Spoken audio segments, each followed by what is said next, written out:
दी हम्म. मी आपल्या सोसायटीचा चेअरमन होणार आहे. मला आत्ता सगळ्या सोसायटीतल्या लोकांनी बोलून सांगितलं, मी हो सांगितलंय. अरे काय वेडा झालायस का तू? उगाच काहीतरी अंगावर ओढावून घेऊ नकोस बर का. इथं घरातली कामं जमत नाहीयेत तुला. तुला काय वाटतं सोसायटीची कामं जमणार आहेत तुला करायला? शिव्या खायला लागतील ना नाचिकेत. अगे एवढं काही काम नसतं आणि सगळे सोसायटीचे मेंबर्स इतके चिल्लेत ना, तू टेन्शन नको घेऊ, करतो मी. हो का? चल. कधीपासून लिफ्टचा फॅन बंद पडलाय बघा त्याचं काहीतरी चेअरमन साहेब. सकाळी बरोबर 9 वाजता पाणी सोडा. लोकांना ऑफिसला जायचं असतं, तुमच्यामुळे उशीर झालेला चालणार नाहीये.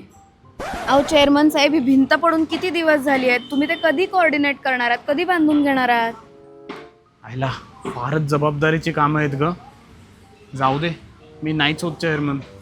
आणि क्लिअरली सगळे मेंबर्स एवढे चिल नाही आहेत ना.